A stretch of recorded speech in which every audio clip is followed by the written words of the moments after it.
అందరికీ నమస్కారం. ఈ నెల 22వ తారీఖున వైఎస్ఆర్ కాంగ్రెస్ పార్టీ నన్ను సస్పెండ్ చేసినట్టు విడుదలైనటువంటి ఆ ప్రకటనకు ప్రతిస్పందిస్తూ నా అభిప్రాయం తెలియజేయాల్సినటువంటి అవసరం ఉంది కనుక ఈ వీడియో ద్వారా ప్రజలందరికీ కూడా తెలియజేస్తున్నాను. వైఎస్ఆర్ కాంగ్రెస్ పార్టీ గురించి మాట్లాడే ముందుగా జగన్మోహన్ రెడ్డి గారు నాకు ఈ స్థాయిని, ఈ గౌరవాన్ని, ఈ హోదాను ఇచ్చినటువంటి జగన్మోహన్ రెడ్డి గారికి నా ధన్యవాదాలు నేను తెలియజేస్తున్నాను.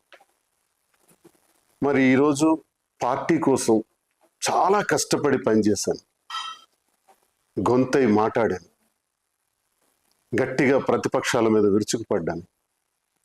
ఎంతో కష్టపడి పనిచేసినటువంటి నాకు అకారణంగా వ్యక్తిగత కారణాలు అన్నటువంటి కారణంతో నాకు సస్పెండ్ చేశారని తెలిసింది.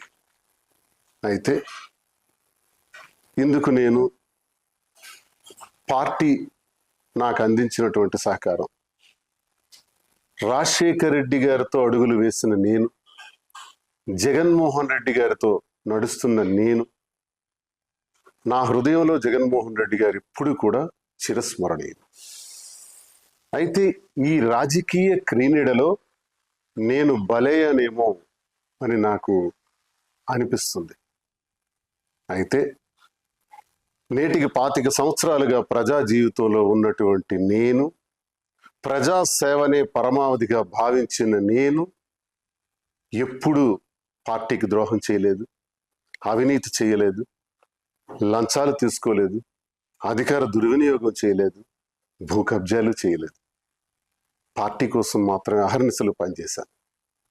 ఈ జరిగినటువంటి పరిణామాన్ని నేను స్వీకరిస్తూ, సస్పెన్షన్ అంటే తాత్కాలిక విరామము. ఓకే, తాత్కాలిక విరామాన్ని ప్రకటించినప్పుడు నాకు ఒకటి గుర్తొస్తుంది. గురజాడ అప్పారావు గారు మాట చెప్పారు, విజయం కోసం విసుగుని వీడి విరామ మెరుగక పని చేయండోయ్.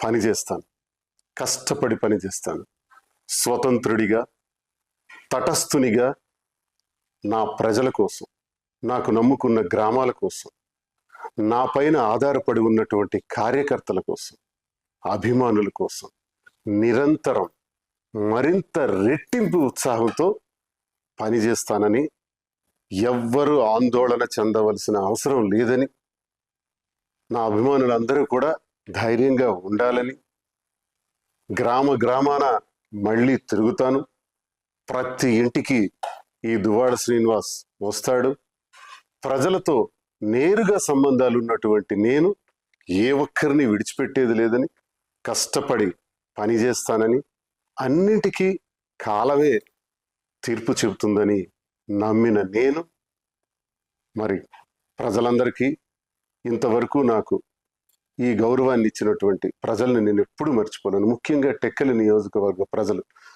వారి పాదాలకు నా సాష్టాంగ ప్రణామాలు చేస్తూ, నా ఊపిరి ఉన్నంత వరకు మీ సేవలో నిమగ్నమై ఉంటానని, నా అవసరం ఎక్కడ ఉంటే అక్కడ నేను ప్రత్యక్షంగా ప్రతి ఒక్కరికి ఉపయోగపడేందుకు కృషి చేస్తానని తెలియజేస్తూ, మరి ఇంతవరకు అవకాశాన్ని ఇచ్చినటువంటి వైఎస్ఆర్ కాంగ్రెస్ పార్టీ అధినేత జగన్మోహన్ రెడ్డి గారికి నా హృదయపూర్వక నమస్కారం.